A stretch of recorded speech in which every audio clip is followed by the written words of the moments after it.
Assalamualaikum warahmatullahi wabarakatuh. Good afternoon, everyone. I hope we can stay healthy until Saturday coming. First of all, we will introduce each member from our group. First one is me, namely as Fahri Jasad Ramadan, aka Fahri, as moderator. The speaker number one is Pramudia Kavi, aka Yang. And then, the speaker number two, Raditya Fatrahman, aka Radit. Before we start this presentation, all you need to know is we divide it into 4 parts. Number 1 is definition and characteristic of discussion text. Number 2, purpose and language feathers of discussion text. And last but not least, we will explain about generic structure and example of discussion text. Without wasting any more time, let's begin this presentation. The definition of discussion text. Discussion text is a text which presents a problematic discourse. This problem will be discussed from different viewpoints. In other words, discussion is a kind of genre used to present at least 2 points of view about an issue, and sometimes it will include the solution of the issue from each argument. And the second material is the characteristic of discussion text. Discussion texts are used to look at more than one side of an issue. Discussion allow us to various perspectives before coming to an informed conclusion.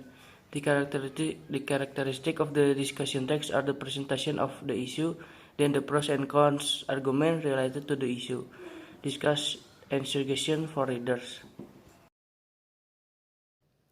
Yang pertama adalah purpose atau tujuan dari discussion text.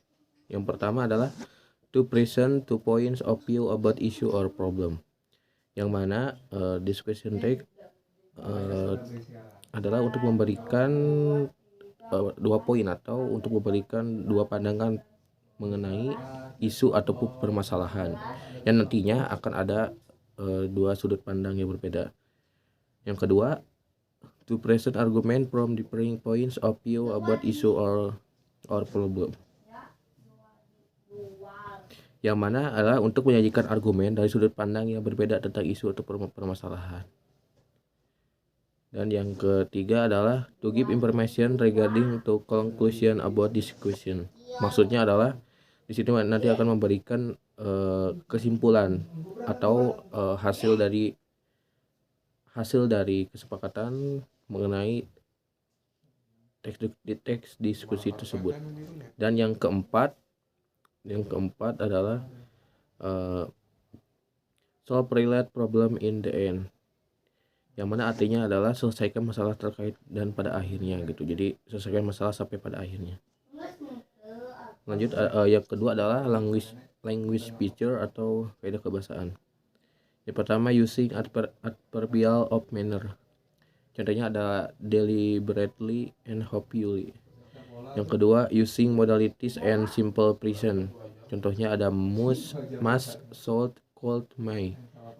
Yang ketiga ada using thinking verb, ada feel, hope, believe. Yang keempat ada using adjective, contractive, and causal connection. Di sini ada similarly, on the hand, however. Dan terakhir adalah introducing category or generic participant.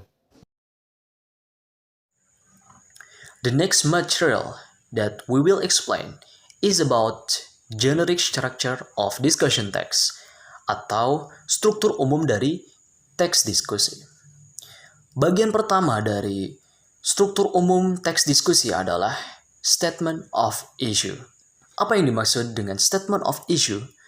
Statement of issue merupakan salah satu bagian dari discussion text, di mana menjadi pembuka dari discussion text tersebut, menjadi pembuka dari isu yang akan dibahas. Kemudian, next part is list of supporting point. Presenting the point in supporting the presented issue. Maksudnya di sini adalah berbagai macam kumpulan, berbagai macam opini yang mendukung dalam teks diskusi tersebut. Dan tentunya, and of course, di mana ada pendapat yang mendukung, di situ ada pendapat yang tidak mendukung atau kontra terhadap apa yang dibahas dalam discussion text.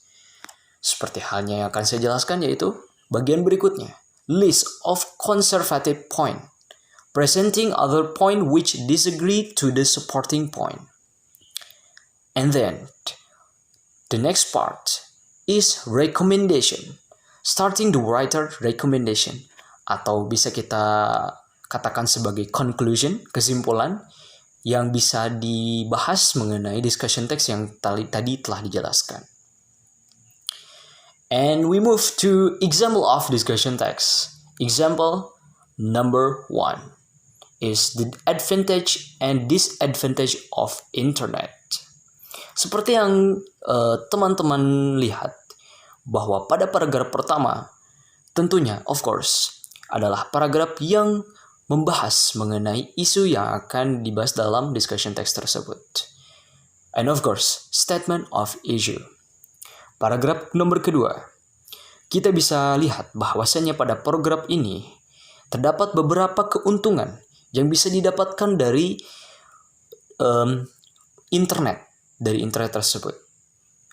Kemudian, paragraf keempat dijelaskan, however, internet also has disadvantageous sides. One of them is the widespread of unsuitable content for kids. Dalam kata-kata ini, dijelaskan bahwasannya paragraf ini merupakan paragraf di mana terdapat kumpulan-kumpulan opini atau pendapat yang tidak setuju dengan adanya internet. Tentunya, bagian terakhir adalah recommendation or conclusion of discussion text, disadvantage and advantage of internet.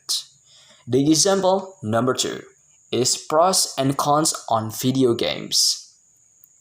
Paragraf yang pertama tentunya adalah pembukaan dari isu yang akan dibahas dalam discussion text.